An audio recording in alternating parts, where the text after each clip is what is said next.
This video is for junior high history. We're looking at the highlights from pages 311 to 318. So page 311, we're starting chapter 17 on South America. So we finished up with Central America and the West Indies, and now we're looking at our final part of the Western Hemisphere, the New World. So exploring South America, on the first column under tropical climate and opposite seasons, highlight South America. Most of the continent lies between the Tropic of Cancer and the Tropic of Capricorn in the torrid zone. So highlighting South America and then that underlined portion there, knowing where it is. We've got some facts about South America that you can read there in that little box. Under many nations and varied geography, highlight South America is bordered by the Caribbean Sea and Panama, on the east by the Atlantic Ocean, and on the west by the Pacific Ocean.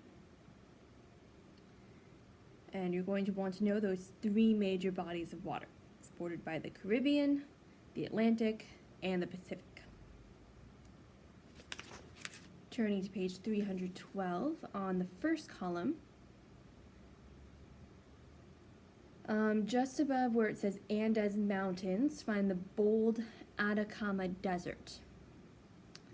Just under that, highlight the second time that it says the Atacama Desert, highlight the Atacama Desert is the driest place on Earth. The Atacama Desert is the driest place on Earth. And then Andes Mountains, highlight the Andes Mountain Range is the longest and second highest mountain range in the world. So it's the longest of all of the mountain ranges, and it's the second highest. It falls only behind the Himalayas, which is where Mount Everest, the highest mountain, is. So second highest mountain range. They stretch about 5,500 miles. Very long mountains.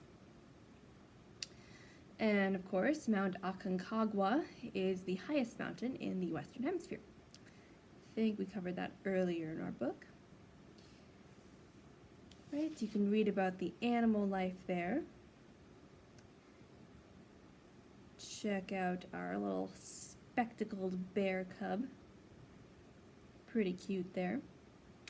And South America is also home to the largest rodent in the world, the capybara. It weighs 100 pounds. Looks like a giant,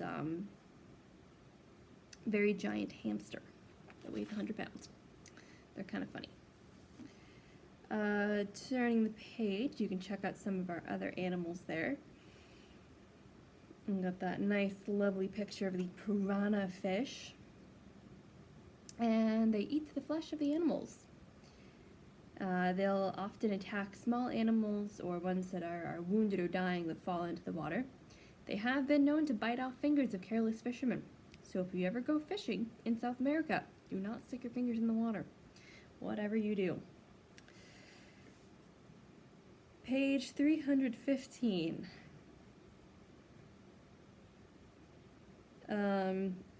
First column under the Amazon River.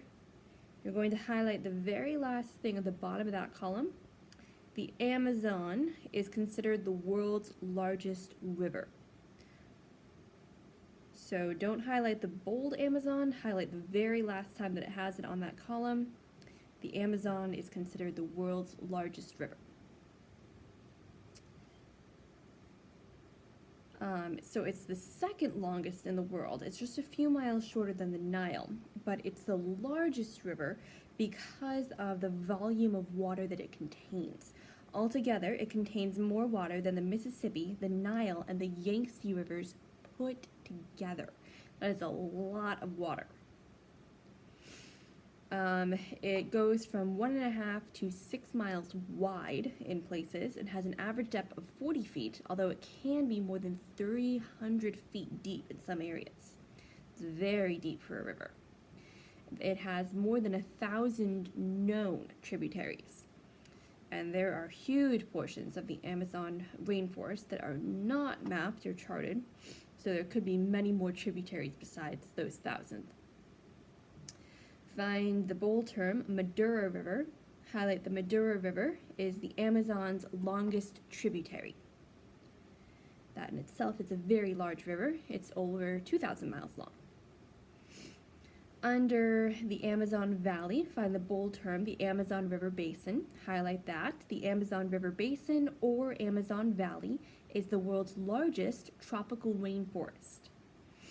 You'll want to know the Amazon River Basin is the world's largest tropical rainforest. Just under that, find the bold term selvas.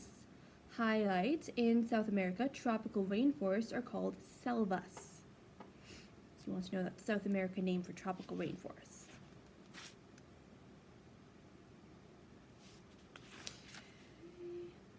All right, and then that's the last of our highlights there. You can finish your reading and make sure you read about our missionary there, Jim Elliot.